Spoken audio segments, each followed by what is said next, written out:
Bonjour chers élèves, merci pour votre aimable attention.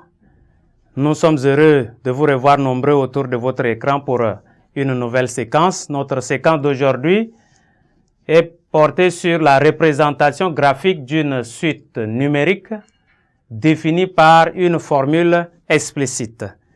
Je vous invite à présent à prêter vos cahiers et vos stylos pour prendre bonne note.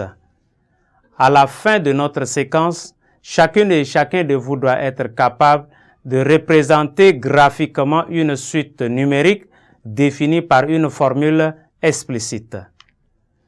Nous prenons en nota bene, pour noter,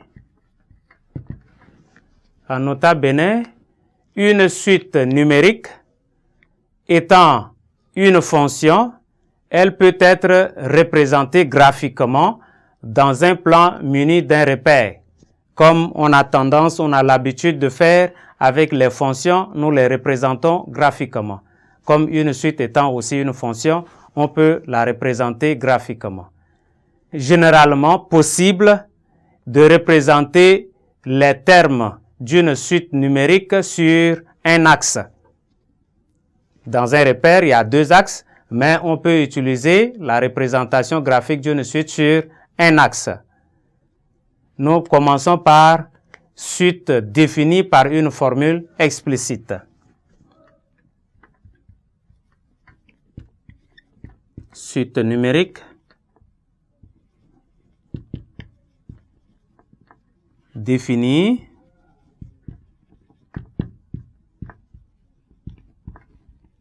par une formule explicite. Voilà. Nous prenons pour UN la suite numérique de termes général. UN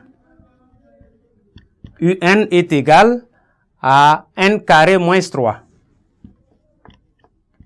n au carré moins 3. Voilà notre suite numérique UN définie par son terme général qui est n carré moins 3. Nous allons représenter UN, représentant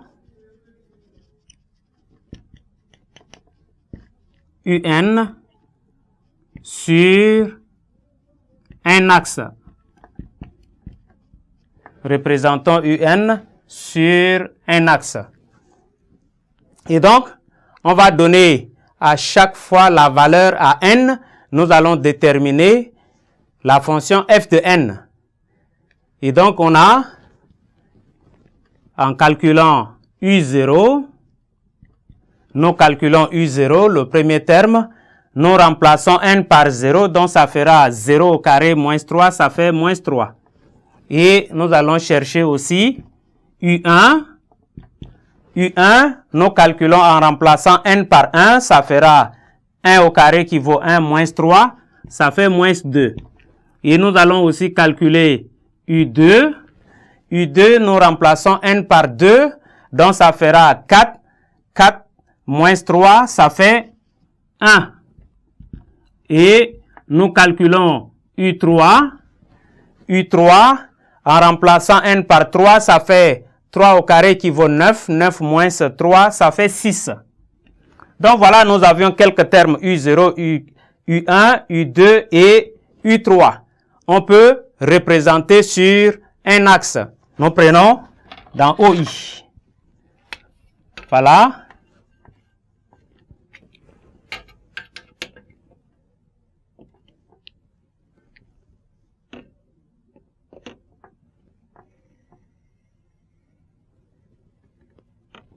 Nous allons graduer notre droite, notre axe.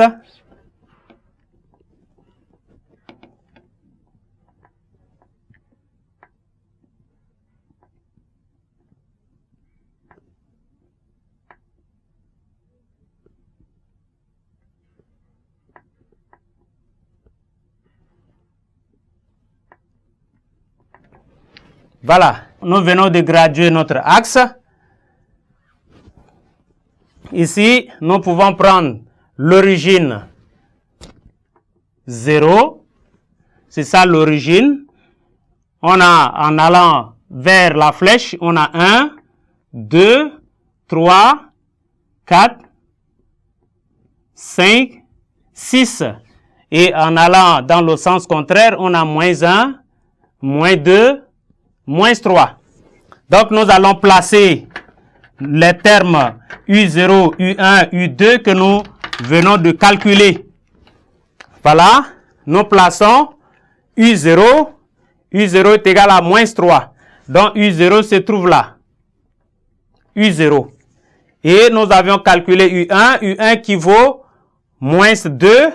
Donc, moins 2. Voilà U1. Voilà U1. Et nous allons marquer U2. U2 est égal à 1. Et donc, U2 se trouve là. Ici. Et nous avions calculé aussi U3. U3 est égal à 6. Et donc, nous marquons là U3. Donc, nous avions déjà représenté les termes que nous venons de calculer, les termes consécutifs, U0, U1, U2, U3. Nous verrons plein de choses après cela.